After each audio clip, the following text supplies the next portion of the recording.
Bonjour, si vous voulez tout savoir sur les traditions et les expressions qui font notre quotidien, vous êtes exactement au bon endroit.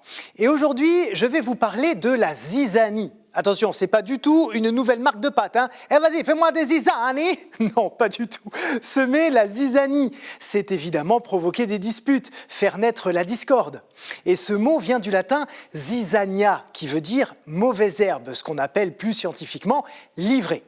C'est une plante nuisible qui peut carrément ruiner des récoltes, tout simplement parce qu'elle pourrit tous les éléments qui poussent autour d'elle. On comprend déjà immédiatement pourquoi on utilise le mot zizanie pour parler de discorde dans un groupe. On imagine très bien une personne semer des petites phrases assassines et des allusions mesquines qui mettent de l'huile sur le feu. C'est l'image d'une mauvaise herbe qui vient envahir un joli massif de roses bien rouges et qui les fait mourir. Bon, et quand je vous dis ivraie, est-ce que ça ne vous rappelle pas quelque chose du côté de l'Évangile selon saint Matthieu? Parce que c'est là que sont regroupées plusieurs paraboles agricoles et végétales, dont celle de la mauvaise herbe. Ok, mettons-nous en situation. Jésus fait face à une foule immense et aborde un sujet épineux, la présence du mal sur terre. Et oui, c'est toujours la même question. Si Dieu est bon et tout-puissant, pourquoi permet-il le mal ? Le Christ raconte alors l'histoire d'un homme qui vient d'effectuer les semailles dans son champ. Pendant la nuit, son ennemi s'introduit sur son domaine, sème de l'ivraie parmi le blé et s'en va.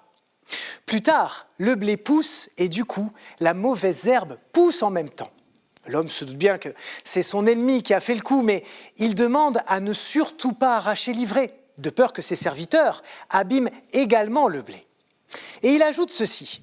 Laissez croître ensemble l'un et l'autre jusqu'à la moisson. Et je dirai au moissonneur, arrachez d'abord l'ivraie, liez-la en gerbe pour la brûler et amassez le blé dans mon grenier. Et là, vous vous dites, mais quel est le rapport avec le mal sur terre ? Vous n'êtes pas les seuls, puisque les disciples aussi se sont posé la question et ils ont demandé des précisions à Jésus. En fait, il faut lire cette histoire de façon symbolique. Celui qui sème le blé, c'est le Christ. Le champ représente le monde et le blé lui-même, ce sont les êtres humains. De l'autre côté, l'ivraie, la zizanie, ce sont les fils du diable. Et le fameux ennemi qui l'a semé, c'est Satan en personne.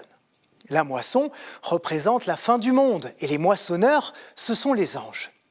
Ce que veut souligner Jésus ici, c'est qu'en déracinant l'ivraie, donc la mauvaise graine, on risque aussi de déraciner le blé, donc les hommes bons.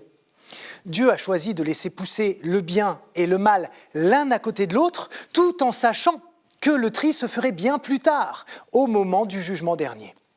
Les justes seront sauvés, et ceux qui sèment la zizanie, cette ivraie qu'on arrache et qu'on jette au feu, iront brûler en enfer. Voilà, c'est donc de cette parabole que l'expression actuelle est née. Elle est entrée dans le langage courant au XVIe siècle. Alors depuis, bien sûr, elle a perdu de son aura chrétienne et l'allusion au bien et au mal, même si on comprend bien que celui qui sème la zizanie introduit le trouble dans une relation.